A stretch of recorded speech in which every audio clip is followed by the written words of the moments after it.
Purvanchal today news का नया She अंदाज। requested approval to come for the moment to India. We simultaneously received a request for flight clearance from Bangladesh authorities. She arrived yesterday evening. Immediate neighbourhood में ये हुआ है और मैं चाहूंगा कि हमें सावधानी के साथ साथ एक विश्लेषण भी बेहतर करना होगा, जिसको कहते हैं कि छद्म लोकतंत्र की क्या परिणति हो सकती है, उसका भी ये नतीजा है। देखिए, हालात अच्छे नहीं है। हमें यह ऐसे समय में इंदिरा गांधी की याद आती है। He has given his statement, but his statement also indicates that it took India off guard. ये परिस्थिति हर दिन बदल रही है और बदलते हुए परिस्थितियों पर विभिन्न दलों के साथ केंद्र सरकार को विचार विमर्श करना चाहिए। मित्रों नमस्कार। रात को टीवी स्क्रीन पर एक संपादक प्रकट हुआ। सबसे पहले उसने अपनी चिंता व्यक्त की कि कुछ लोग कहते सुने गए हैं कि भारत में भी बांग्लादेश जैसा हो सकता है। फिर वह मौज के मूड में आया और खुद की रिसर्च सामने रखते हुए बताया कि ऐसा कभी नहीं हो सकता, होना भी नहीं चाहिए। लेकिन उसे यह भी पता होना चाहिए कि अपने यहाँ भी आरक्षण और नेता के अहंकार के खिलाफ वह सब हो चुका है जो बांग्लादेश में हुआ। यहाँ भी इंदिरा गांधी के अहंकार के खिलाफ जेपी आंदोलन हुआ और आरक्षण के खिलाफ छात्र सड़क पर उतरे। फिर तोड़फोड़ और आगजनी का दुखद दृश्य भी दिखा। हाँ, हम यह कहने लायक बचे हैं कि तब न तो प्रधानमंत्री को देश से भागना पड़ा और न ही प्रधानमंत्री के घर में चीरहरण हुआ जैसा कि बांग्लादेश में हुआ। अपने यहाँ ऐसा नहीं हुआ तो उसके 3 कारण मुख्य थे। नेता शेख हसीना जैसा अति अहंकारी नहीं था, जनता विदेशी शक्तियों के हाथ खेलने को तैयार नहीं थी और हमारी न्यायिक व्यवस्था निष्पक्ष थी। जिस दिन यह संतुलन बिगड़ेगा उस दिन वह सब दिखेगा जो पाकिस्तान, श्रीलंका और बांग्लादेश में दिखा है। यह हो भी सकता है और नहीं भी, परिस्थितियां तय करेंगी। परिस्थितियों का ही खेल है कि एक समय हम पाकिस्तान के 2 टुकड़े कर बांग्ला नाम का देश बना दिए, बांग्लादेश। और आज महज 5 किलोमीटर पर बैठी शरण मांगती उसी देश की पदच्युत प्रधानमंत्री से मिलने और शरण देने पर हमें 100 बार सोचना पड़ रहा है। मात्र एनएसए के मिलने पर पाक आपत्ति दर्ज करा रहा है। न हम शरण दे पा रहे हैं और न ही हमारे मित्र अमेरिका और ब्रिटेन उसे शरण दे रहे हैं। हम तो रूस के दुश्मन अमेरिका को और अमेरिका के दुश्मन रूस को तपाक तपाक गले लगा लेते हैं, लेकिन हमारे मित्र हसीना को न तो हम खुलकर गले लगा पा रहे हैं और न ही हमारे मित्र देश उसे गले लगा रहे हैं। लग रहा है जैसे हसीना गले पड़ जाएंगी, लेकिन परिस्थितियां ही ऐसी हैं, कोई क्या कर सकता है। अब सवाल उठता है कि परिस्थितियां बनती हैं या बनाई जाती हैं। दरअसल बांग्लादेश में पिछले 1 दशक से जीडीपी और चौराहे के बीच का संतुलन बिगड़ रहा था। जीडीपी वाले चौराहे को नहीं समझ पा रहे थे और चौराहों वालों को यह जीडीपी समझ में नहीं आ रही थी। ऐसे में बेरोजगारी की आग धधकने लगी। इस आग को आरक्षण के फैसले ने हवा दी तो पाकिस्तान ने पेट्रोल छिड़कने में कोई देरी नहीं की। नतीजतन वह सब होता चला गया जो आप देख रहे हैं। बांग्लादेश की जीडीपी पर और विस्तार से बात करेंगे। पहले शेख हसीना के पनाह की खबर ले लेते हैं। बांग्लादेश में विपक्षी पार्टी के करीबी अंदरूनी सूत्रों की माने तो अमेरिका ने अपदस्थ प्रधानमंत्री शेख हसीना का वीजा रद्द कर दिया है। यह खबर ऐसे समय में आई है जब अमेरिका समेत अनेक पश्चिमी देशों ने उन्हें सत्ता से बेदखल करने की मांग की है। बांग्लादेश में हिंसक विरोध प्रदर्शन के बाद इस्तीफा देकर भारत भाग आई हसीना फिलहाल गाजियाबाद के हिंडन एयरबेस पर हैं। वह यूरोपीय देशों में शरण के विकल्प तलाश रही हैं। रिपोर्टों से संकेत मिलता है कि ब्रिटेन उन्हें शरण देने के लिए तैयार नहीं है। उनकी बहन रेहाना जिनके पास यूके की नागरिकता है जल्द ही यूके के लिए रवाना हो सकती हैं। ब्रिटेन सरकार ने हसीना द्वारा ब्रिटेन में राजनीतिक संरक्षण मांगने की खबरों पर कोई आधिकारिक टिप्पणी नहीं की है। गृह मंत्रालय के सूत्रों ने केवल यह संकेत दिया है कि देश के इमिग्रेशन नियम विशेष रूप से शरण लेने के लिए व्यक्तियों को ब्रिटेन आने की अनुमति नहीं देते हैं।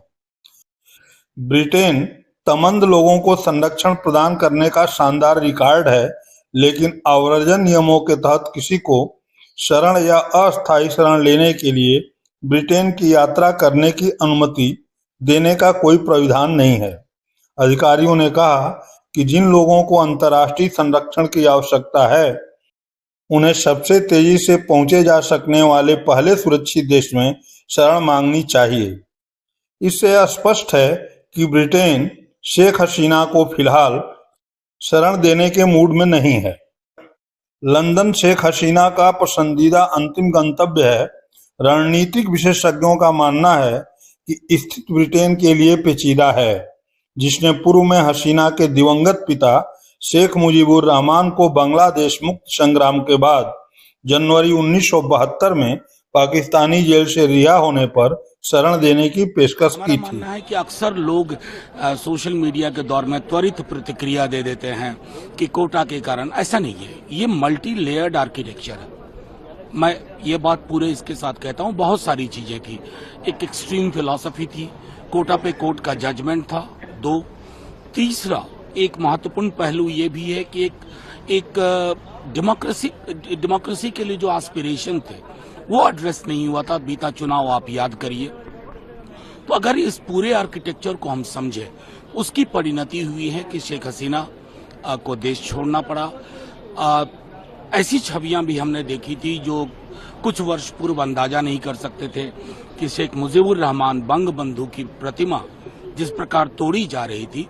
तो मेरा मानना है कि इस मल्टी लेयर्ड आर्किटेक्चर को समझते हुए हमारी सरकार जो भी निर्णय लेगी हम उसके साथ हैं। देखिए, हमारे इमीडिएट नेबरहुड में ये हुआ है और मैं चाहूंगा कि हमें सावधानी के साथ साथ एक विश्लेषण भी बेहतर करना होगा, क्योंकि हमारी एक बहुत बड़ी सीमा बांग्लादेश से लगती है और ऐतिहासिकता भी है, रिश्तों की भी ऐतिहासिकता है। दूसरे नेबर के मुकाबले बांग्लादेश के साथ हमारे रिश्ते हमेशा कमोबेश एक बेहतर स्वरूप लेके रखा है इसने। लेकिन एक जिसको कहते हैं कि छद्म लोकतंत्र की क्या परिणति हो सकती है, उसका भी ये नतीजा है।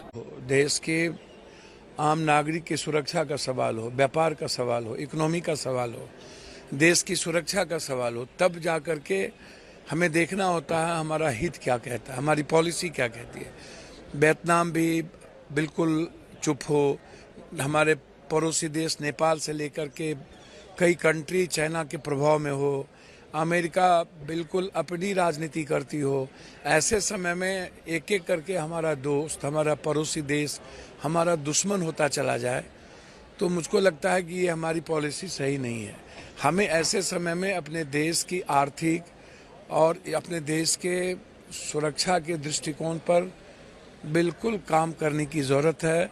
और मेरा मानना है कि चाइना जिस तरीके से गिद्ध दृष्टि बांग्लादेश पर डाली हुई थी वह कामयाब हो गई है और हमें सजग रहने की ज़रूरत है। शेख हसीना को आप लिए या ना लिए, मैटर ये नहीं है। मैटर है कि हमेशा भारत वसुधैव कुटुंबकम को देखा है। आपने अच्छा किया, खराब किया, वो मैटर नहीं है। मैटर है कि आने वाले समय में बांग्लादेश की जनता भारत के लोगों के प्रति, व्यापार के प्रति बिल्कुल दिलचस्पी खत्म हो गई है और ये हमारे देश के लिए सही नहीं है। Bangladesh is a neighboring state, a border state, and we already have a challenge on our hands through Pakistan. We would have to ensure that as soon as possible there is normalcy that returns to Bangladesh. Indians who are there are brought back to India, or some solution is found to all the challenges that we might face. So he has given his statement, but his statement also indicates that it took India off guard. The kind of when he says that the Prime Minister requested for an urgent clearance to be able to come to India, followed by asking for flight clearance, which was at a very short notice, which his words, his statement indicates. Also shows that India also seems to have been taken by surprise with her resignation as well as her wanting to come to India for asylum till the time she finds a final destination.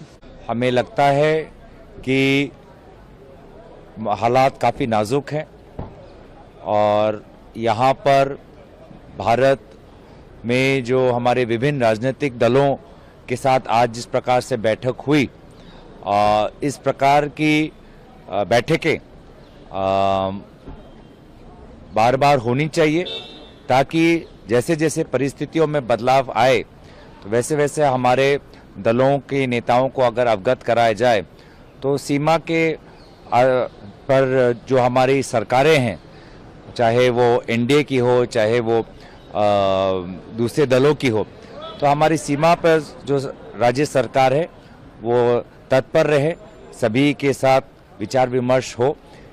अगर इस प्रकार से हम अपना काम संचालित करें तो मुझे लगता है कि आने वाले समय में भारत और बांग्लादेश की जो राजनीतिक जो हमारा संबंध है उसको हम नियंत्रित कर पाएंगे। आइए अब बात करते हैं जीडीपी की। बांग्लादेश ने पिछले कुछ दशकों में शानदार आर्थिक विकास किया है। कभी गरीब देश माने जाने वाले बांग्लादेश ने खुद को एक उभरती हुई अर्थव्यवस्था के रूप में स्थापित कर लिया था। उसने कई पैरामीटर पर कामयाबी हासिल की, लेकिन अब हालात तेजी से बदल गए हैं। देश में तख्ता पलट हो गया है। शेख हसीना अपना ही देश छोड़कर भागने के लिए मजबूर हो गई हैं। तरक्की का दम भरने वाले बांग्लादेश में ऐसे हालात कैसे पैदा हो गए? यह सवाल इसलिए है क्योंकि पिछले 4 सालों से बांग्लादेश की जीडीपी सकल घरेलू उत्पाद भारत से भी ज्यादा है। ज्यादा प्रति व्यक्ति आय के बावजूद क्यों बांग्लादेशी भारत में अवैध रूप से रोजगार की तलाश में आते रहते हैं? आइए यहाँ इसे समझने की कोशिश करते हैं।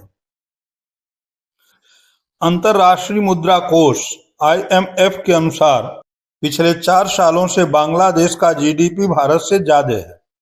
प्रति व्यक्ति जीडीपी से पता चलता है कि एक देश में रहने वाले हर व्यक्ति की औसत आय कितनी है। वर्ल्ड बैंक के आंकड़ों के मुताबिक बांग्लादेश का प्रति व्यक्ति जीडीपी $2,688 है। इसके उलट भारत का $2,411 है। इतना ही नहीं, बांग्लादेश में लोगों की औसत उम्र 74 साल है, जबकि भारत में यह 68 साल है। फिर सवाल यह उठता है कि जब बांग्लादेश के लोग भारत से ज्यादा तरक्कीशुदा हैं तो हालात ऐसे क्यों?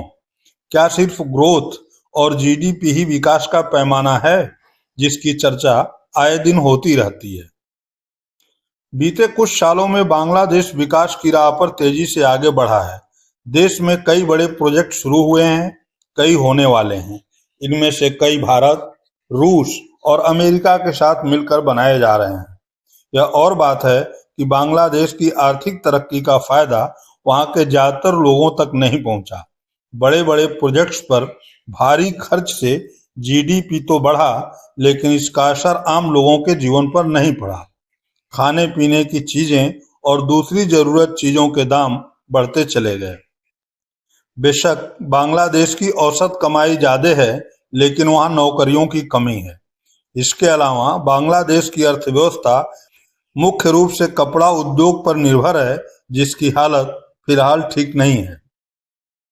भारत दुनिया की सबसे तेजी से बढ़ती बड़ी अर्थव्यवस्था है, लेकिन बांग्लादेश के घटनाक्रम से उसे सबक लेने की जरूरत है। बीते कुछ सालों में भारत में भी रोजगार का मामला काफी चर्चा में है। अर्थशास्त्री जॉबलेस ग्रोथ की बात करते रहे हैं।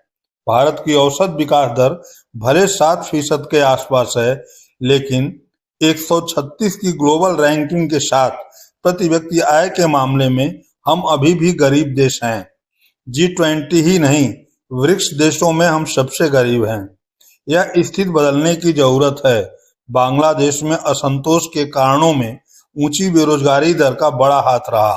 भारत को समय रहते ही स्थिति से निपट लेने की जरूरत है। यह नीतिगत निर्णय से ही संभव है और भारत इस मामले में समर्थ है। भारत के पड़ोसियों का एक एक के बाद फेल होना कतई अच्छा नहीं है। बांग्लादेश से पहले श्रीलंका का भी यही हर्ष देखने को मिल चुका है और समय रहते सतर्क रहने की जरूरत है। बहुत बहुत धन्यवाद।